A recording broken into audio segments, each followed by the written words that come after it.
Hello there, Carolyn Page, medium. Skipping ahead a couple of years to 1995, Graham and I, one of the members of that spiritualist group I spoke about in the last video, married.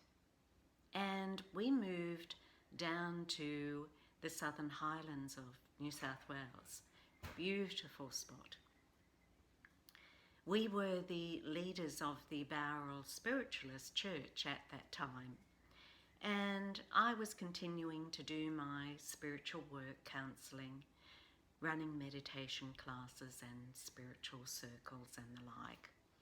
Life basically continued on. Michael, soul friend, was by my side. We counselled people together. He, for the most part, channeled through me. As I've mentioned, I do not need to go into trance to channel. I'm very aware of what is being said through me. Life continued on, and it was quite wonderful, meeting new people and having wonderful experiences, and loving having Michael, soul friend, by my side. Jumping ahead to 2005, Michael, soul friend, suggested that I join a spiritual forum, which I did. And during that particular time, it was over a period of about 6 weeks, the collective consciousness, as I now know spirit to be, delivered quite a shock to me. Basically, they advised me that soul friend Michael had been a personality that was given to me to experience an experience that many mediums today still have, and that is an experience of a particular guide or guides. The collective consciousness, I have learned since, have given me many experiences so as I can understand many of the experiences that others go through. One in particular that stands out was just shortly after Graham and I married in 1995, I started to lose the mobility of my body, the use of my legs, and at various times other parts of my body. It was exceedingly scary, and this happened on and off for a number of months. It was about 6 months in total, and during that time my guidance, Michael, soul friend at that time, advised me that I was suffering from a degenerative disease, and cutting it all very short, that I would end up in a wheelchair within 2 to 3 years, and I would die shortly thereafterwards. I believed this because I was rapidly going downhill. I lost a lot of weight. I was still able to do some counselling work. I was still able to be the leader of the spiritualist church. But then most of the time I spent in bed or sitting in the lounge room on the floor, meditating. And I meditated one heck of a lot over this period. It was the only thing that calmed me, alleviated the fears that I felt.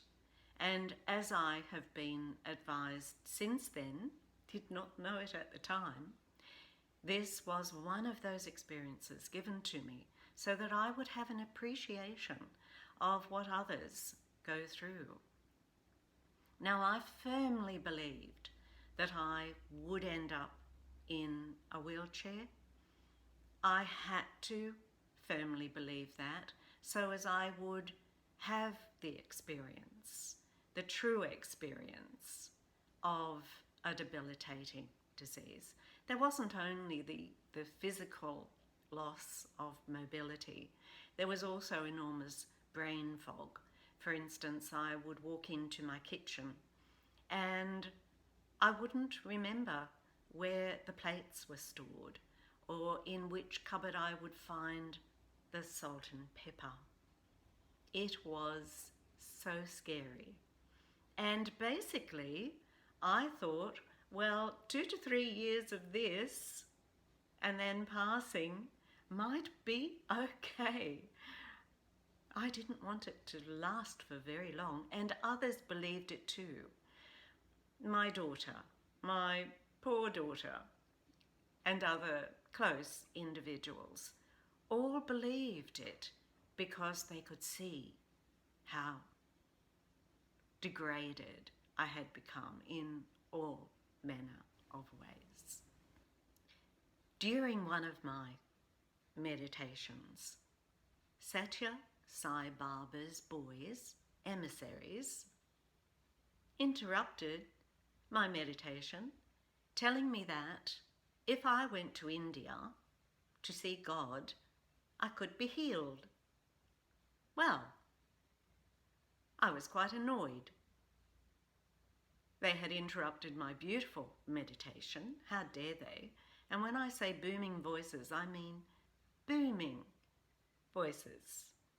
So I basically told them that I thought they were quite rude, but that I would consider what they were saying and get back to them. Now, that was not my first introduction to Satya Sai Baba. A few years earlier, while I was sitting in my lounge room watching television, he appeared before me. Now, he slowly materialized, that he was almost physical. It was quite an amazing experience. And I just sat and watched him. I thought how cheeky he was, and I loved his smile. But I told him, thank you very much, but Lord Jesus is my master. To which he bowed just his head and smiled and dematerialized. So here, in my meditative state, the next day came Satya Sai Baba. And basically, we went on a spiritual journey to India to see his elephants, the ashram. He took me to the hospital, a fairly new hospital at that time, where many doctors throughout the world volunteer their expertise, surgeries, medical advice. Amazing place. And he did this over the next few weeks. He would come to my meditation and chat with me.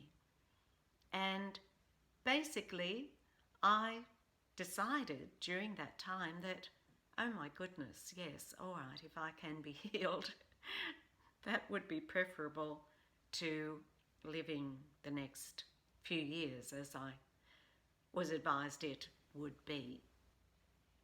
And so I planned the trip to India. Thank you for watching.